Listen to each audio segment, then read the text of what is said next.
بسم اللہ الرحمن الرحیم۔ السلام علیکم ورحمۃ اللہ وبرکاتہ۔ ناظرین و سامعین، اسلامی دیانت کا عجیب واقعہ۔ کاندھلا میں ایک مرتبہ ایک زمین کا ٹکڑا تھا، اس پر جھگڑا چل پڑا۔ مسلمان کہتے ہیں کہ یہ ہمارا ہے، ہندو کہتے تھے کہ یہ ہمارا ہے۔ چنانچہ یہ مقدمہ بن گیا، انگریز کی عدالت میں پہنچا۔ جب مقدمہ آگے بڑھا تو مسلمان نے اعلان کر دیا کہ یہ زمین کا ٹکڑا اگر مجھے ملا تو میں مسجد بنواؤں گا۔ ہندوؤں نے جب سنا تو انہوں نے ضد میں کہہ دیا، اگر یہ ٹکڑا ہمیں ملا تو ہم اس پر مندر بنائیں گے۔ اب بات دو انسانوں کی انفراد تھی، لیکن اس میں رنگ اجتماع بن گیا، حتیٰ کہ ادھر مسلمان جمع ہو گئے اور ادھر ہندو اکٹھے ہو گئے، اور مقدمہ ایک خاص نوعیت کا بن گیا۔ اب سارے شہر میں قتل و غارت ہو سکتی تھی، خون خرابہ ہو سکتا تھا، تو لوگ بھی بڑے حیران تھے کہ نتیجہ کیا نکلے گا۔ انگریز جج تھا، وہ بھی پریشان تھا کہ اس میں کوئی صلح و صفائی کا پہلو نکالے، ایسا نہ ہو کہ یہ آگ اگر جل گئی تو اس کا بجھانا مشکل ہو جائے گا۔ جج نے مقدمہ سننے کے بجائے ایک تجویز پیش کی، کیا کوئی ایسی صورت ہے کہ آپ لوگ آپس میں بات چیت کے ذریعے مسئلے کا حل نکالیں؟ تو ہندوؤں نے ایک تجویز پیش کی کہ ہم آپ کو ایک مسلمان کا نام تنہائی میں بتائیں گے، آپ اگلی پیشی پر ان کو بلا لیجئے اور ان سے پوچھ لیجئے، اگر وہ کہیں کہ یہ مسلمانوں کی زمین ہے تو ان کو دے دیجئے، اور اگر وہ کہیں کہ یہ مسلمانوں کی زمین نہیں ہندوؤں کی ہے تو ہمیں دے دیجئے۔ جب جج نے دونوں فریقین سے پوچھا تو دونوں فریقین اس پر راضی ہو گئے۔ مسلمانوں کے دل میں یہ تھی کہ مسلمان ہوگا جو بھی ہوگا تو وہ مسجد بنانے کے لیے بات کرے گا۔ چنانچہ انگریز نے فیصلہ دے دیا اور مہینہ یا چند دنوں کی تاریخ بھی دے دی کہ بھائی اس دن آنا اور میں اس بڈھے کو بھی بلوا لوں گا۔ اب جب مسلمان باہر نکلے تو بڑی خوشیاں منا رہے تھے، سب کود رہے تھے، نعرے لگا رہے تھے۔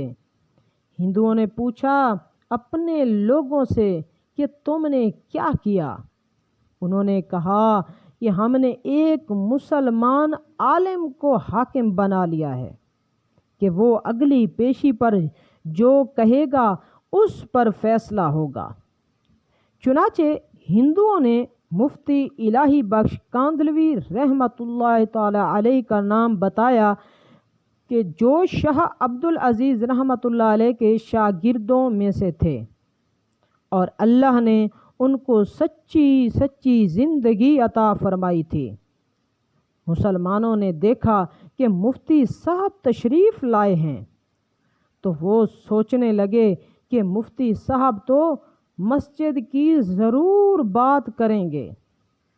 پوچھا کہ بتائیے مفتی صاحب، یہ زمین کا ٹکڑا کس کی ملکیت ہے؟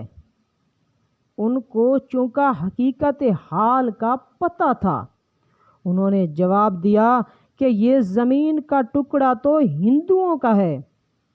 اب جب انہوں نے یہ کہا کہ یہ ہندو کا ہے تو انگریز نے اگلی بات پوچھی کہ اب ہندو لوگ اس کے اوپر مندر تعمیر کر سکتے ہیں؟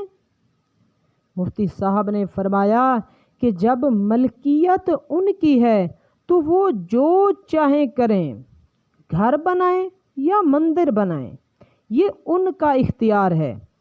چنانچہ فیصلہ دے دیا گیا لیکن کہ یہ زمین ہندوؤں کی ہے، مگر انگریز نے فیصلے میں ایک عجیب بات لکھی۔